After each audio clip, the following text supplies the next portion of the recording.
Hello guys, welcome.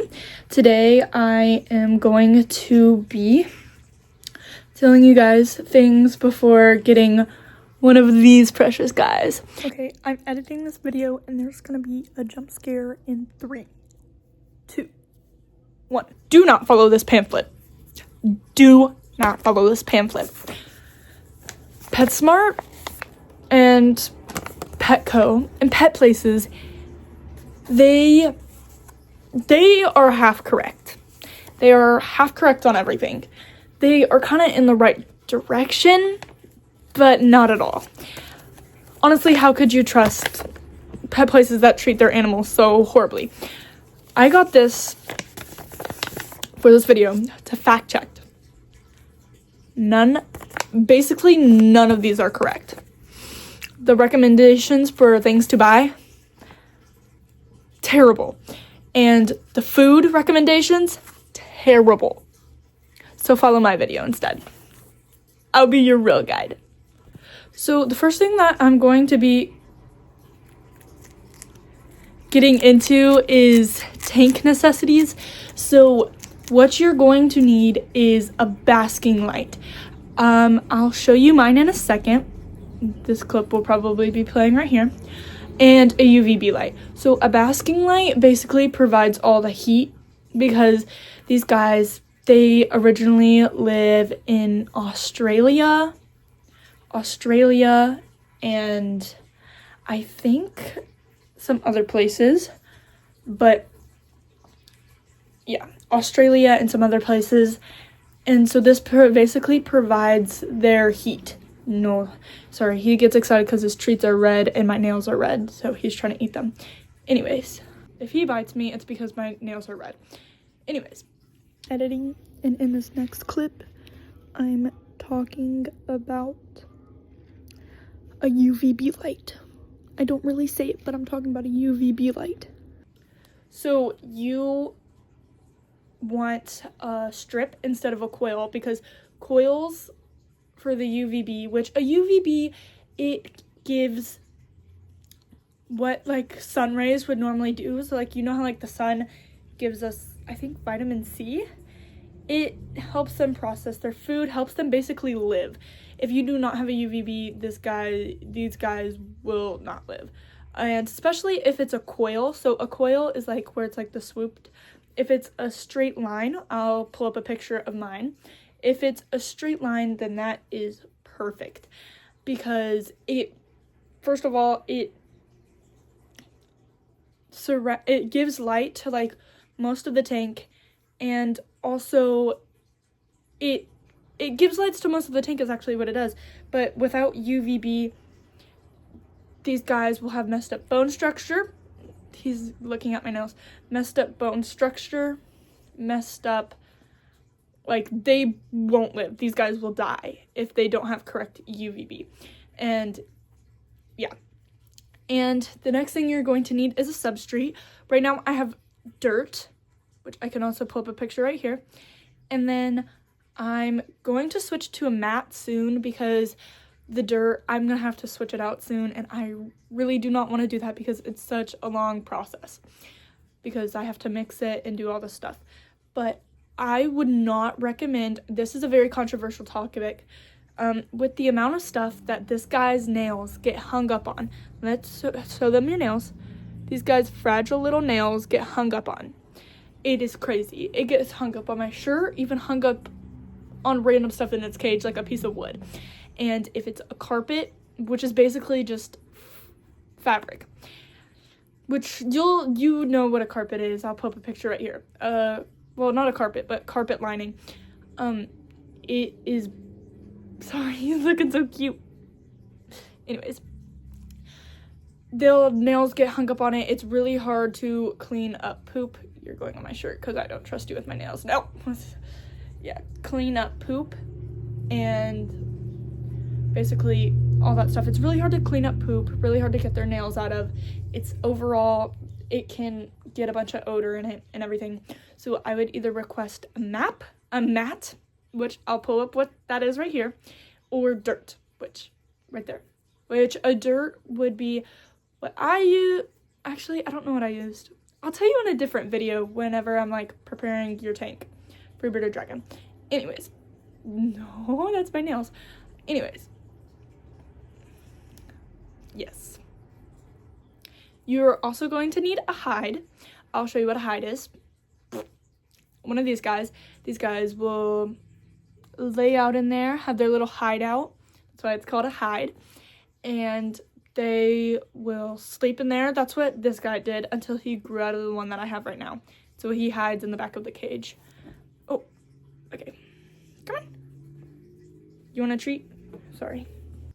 Come on, come up here. Good boy. Yeah.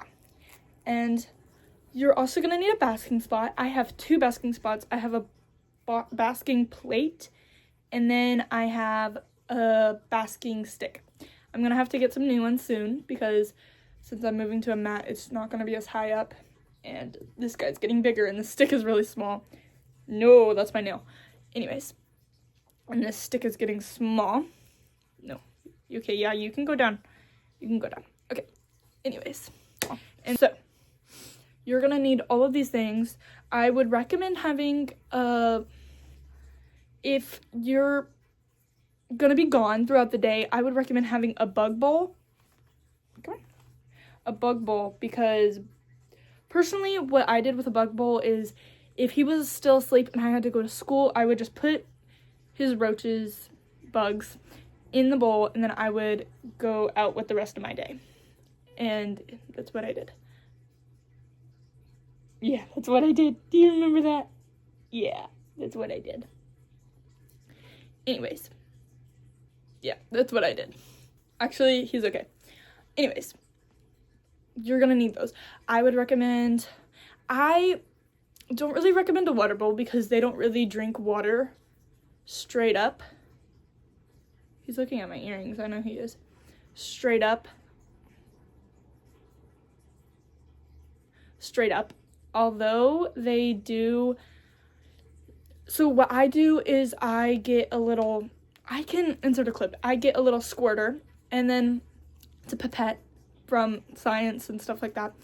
I get one of those, and then I suck up a water in a cup next to my tank, and then I drop it on his nose, and then that's how he gets the water from there. I would not recommend really having a water thing in your tank because it will raise humidity. And you don't want that. I forgot to also add, humidity in your tank is not a good thing, so you're gonna need thermometers for your tank. I have these little round ones. I can pull up a picture right here. Little round ones, and they're very useful. They can tell you what the humidity is and what the temperature of that area is. I would recommend having 2 or 3. So you can put it on the cool side and the warm side. Yes, and you'll also need a cool side and a warm side of the tank, because if they get a little bit too hot of the warm side, which would be the one with your basking lamp, they will need to go to the other side. And that's also basically where they sleep sometimes. Come on. Okay. Yeah. So on to the feeding portion. Alfalfa's favorite portion because he loves eating. Yeah, he's cute. Since he loves it. Oh my gosh. He licked my face. Okay, since he loves it, I'm going to put him up because he's getting skittish. Okay, I put him up because he was getting skittish. So now we are on to the feeding portion. Wrong side of my paper. I'm reading from a paper. Well, stop. Okay, anyways. So types of bugs that they can have. Their main thing is bugs. And do not give them dried bugs unless it's for a treat. Please give them live bugs. So I personally, my favorites are dubia roaches and mealworms. Mealworms I get a little bit scared of because the way that they move and everything, I don't really like it. But dubia roaches, they basically just look like pill bugs, which are the roly-polies that you normally see. And yeah, so I have dubia roaches. I'm a big fan of those. They do smell bad a little bit, but it's only if like I let them die in their tank too. Anyways, yes, I would recommend dubia roaches because you can also feed them crickets, but the thing is if crickets they jump around in their cage everywhere, and it's going to be harder for them to pounce on them, eat those things up. It's going to be a little bit harder for them to do that. And I lost my train of thought. And also, fun fact about crickets is if they leave them in their tank for a long time and they go to sleep, crickets can actually eat skin off of your lizard, which is probably not the best thing, which was why I didn't get crickets. And I also don't really want to hear them chirp at night, and neither does my family, because I had a single pet cricket for a while, but then they were like, no, release that thing into the wild, we're tired of its chirping. Just imagine that, but times 100. And also with dubia roaches, if you do get them, I would recommend them from a breeder. Let me check what breeder I use. Here it is. I accidentally showed my address for a second. Yeah, Dubia Farms. You can find them. How we found them was on Amazon. They actually sold them on Amazon, but then we realized that you can get I think it's 3-week subscription. Anyways, in this pamphlet right here, it says to have dry food along with your salad and your bugs. Do not have dry food. No, it's just gonna dry their system out. It's gonna be harder for them to digest. No. And I'm not saying, also, I would not recommend the Jell-O cups. Sometimes I get those for my bugs because they're feeder things, but I'll insert a picture of what the Jell-O cups is. But sometimes, occasionally, whenever I open up a Jell-O cup, I'll give him a little bite, and then he normally likes it, but nothing too crazy to go out of your way for, and not really good. So sorry, I had to go for a little bit. The lettuce that I use is collard greens. This is a good lettuce. It's a good lettuce because they're very kind of specific on what types of greens they can have. I don't know why I'm calling it lettuce because you can't really feed it lettuce. What kind of greens they can have, and collard greens is one of them. I'm also out of breath because I was running up the stairs. Anyways, collard greens is one of them that they can have. My alfalfa, because his treats, let me see if I still have a treat in my pocket. No, I don't. But you saw him eat it earlier. His treats are red. My nails are red. He loves my nails. He loves anything red. He actually knows how to press record on a phone because the button's red, because he just goes, yeah. He loves the color red. And so a good way for me to get him to eat his vegetables in a healthy way is I give him red bell peppers. I put it in his salad sometimes, and I'll also put it in, and sometimes if he hadn't had salad in a while, I'll give it to him whole. And I know on your Instagram and your TikTok, you probably see a lot of people giving their bearded dragons strawberries or blueberries. Listen, those foods, it's okay if you give them to them once or twice in small portions a month. It's not really healthy for them to be getting that much because it has so much sugars in it that it's not normal. So, yeah. My best treat recommendation are these buffet blends. That's basically alfalfa right there. It says that it's for adult bearded dragons. It also came with all these tiny little worms. Also, QR code if you want to order from Dubia Farms. Here's the QR code. Okay, anyways, it also came with all these things, but I separated them because for a while, alfalfa only ate little dried up mealworms for treats, not for... Also, a cool thing about bearded dragons is their diet grows up with them. Actually, it's kind of the opposite. Their diet grows down with them. So, whenever they are little, whenever they're little, alfalfa, I would still recommend him being little because he's 5 months old. He's not really a year yet. He's not a year old or a year and a half old. So, yeah. So, basically, whenever they're little, you want to give them, and also their portions are kind of smaller because they're tiny. Anyways, used to well, not used to, I still do this.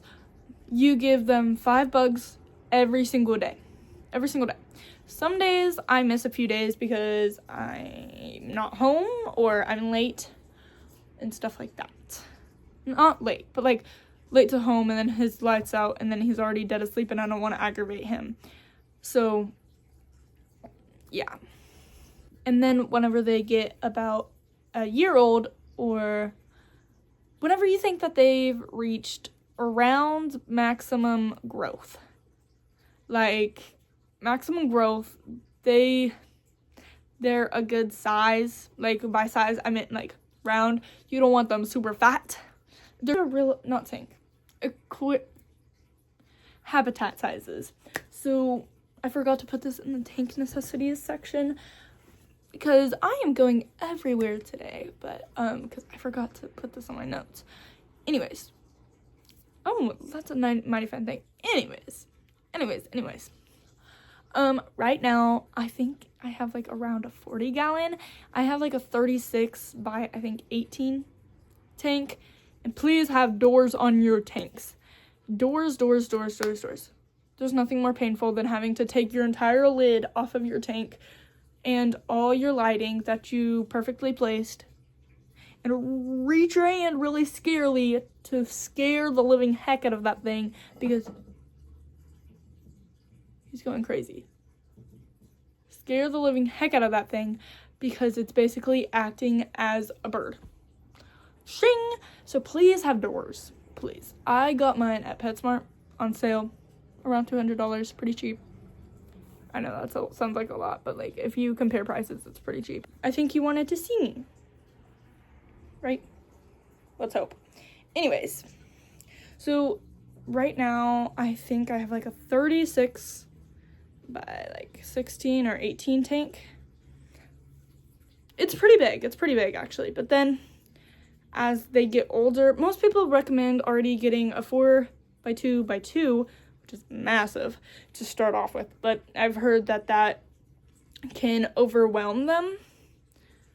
And also, I mean, it would save more money in the long run, but I was trying to get this guy pretty quickly, and it just happens to work out that I got this tank on a pretty extreme sale. Come on, get up there, because he's like ripping my shirt. And I got it on a pretty extreme sale. Okay. Next. So overall, that message was, whenever they get older, grow out of their tank that they have, get a 4x2x2 tank. Next section is hygiene. Hygiene is important. So in this section, we're going to be talking about poop. Their poop is rancid. Nope. Come on. Their poop is nasty, isn't it? It's terrible. Their poop sucks. Yeah, it's so nasty. You want to clean the poop. Oh my gosh. Clean the poop regularly. Because if you clean the poop regularly, then there won't be that rancid smell. Okay? So, baths. Baths are important, right? We just took a bath yesterday. We did. Baths are very important. Because, especially with the substrate that this guy has. He doesn't any right now. But he used to have dirt in his scales and everything. Okay, I had to put him back because he got skittish again. Okay. And also baths. So, they'll get dirt in their scales. Not in their scales, but you'll see what it is. Anyways, and they'll just overall just develop the stinky smell. Okay, and it is so bad. So I would recommend giving them a bath probably 3 times a month. That's about right. 3 times a month. In bath, they're not going to like it at first. He did not like it at first. Now it's a good opportunity for him to soak up the water that he needs, drink it up. And also, if they're drinking the water and you can tell that they're drinking the water, do not lift them out of the water. That is a good way to drown them. I'm serious. Because they do this weird thing with, I think they're like holes at the side of their head, their ears, where whenever they're underwater, they'll like do something with it, but if you lift it up, that section will just break, and then, not break, but like, it will drown them. I'm not really so sure about physics in it, but it will drown them. It will drown them. So be careful and do not do that. But you don't use soaps. Don't use soap. Do not use soaps. The only thing that you're gonna do, they're also gonna puff up. They're gonna puff up pretty big because they're kind of making themselves float. But you're gonna want to hold them in the water, and it's gonna be shallow water. Like your sink, make sure your sink is clean. No toothpaste, no soap, anything in there. And you're just gonna splash water on top of them, kind of pet them, and get them all wet. You might, after, when I get a paper towel, they're gonna dry pretty good on their own. But yeah, that's pretty nice to do so they don't develop spores where they poop or anything, or they don't get a rancid smell and they're clean. So behavior is our next topic. So everybody says not alfalfa, bearded dragons are like reptiles, labradoodle. You know what I'm talking about. I'm a reptile person, not a dog. Sorry, my video cut off because there was a timer. It's actually really good today, and I was surprised. But you want to interact with them pretty good. All good experiences. Like, if there's one bad one, he will kind of be scared of you for a week. But it's going to be okay. They're going to slowly develop. And as they matured, I realized they are more calm. They're definitely more calm as they mature and as they grow. But, yeah. And I know this video has been pretty long, but it's still, how they act with you, it's really gonna depend on their personalities. Alfalfa, he's always been a foodie. He's always been, like, kind of crazy, but also chill at the same time, surprisingly. He's always been kind of skittish whenever you have him out for too long. He's just been overall a fun personality, but yeah, overall, if you want a bearded dragon, just know their personalities are going to be different than the ones that you see on the camera. Their personalities are going to be different. You might have a chill one. You might have a crazy one. You might have a mean one. You might have a really, really nice one. You might have a comfortable one. But overall, those things are kind of dependent on how you interact with them. For example, I'm just going to throw my cousin under the bus. She was little. She was like five during this. And it was like the second week that I got him, or the third week that I got him. And I finally got him so comfortable with me picking him up, me petting him, me feeding him by hand and everything. He was just so good at it. But then she was like, can I hold him? Can I hold him? Can I hold him? And I was like, yeah, you can hold him. Like, he's perfectly fine. Just hold your hands out straight and don't pick him up. So she held her hand out and put him in. She starts petting him. I'm like, okay, that's fine. I guess so. But then I realized that she's petting him kind of hard. I realized that he's not okay with it. And I'm like, hey, let me have it. And then I go to pick it up. She pinches him by his head and tries to lift him up. He is in panic mode. His legs are flailing. And I'm like, no, do not do that. And that, like, messed up how he interacted with me and people for, like, a month. It was crazy. It was crazy. And I was like, and it was during the summertime too, so there was like, I could have went outside with him, but no, he wouldn't let me because he was kind of scarred from that moment.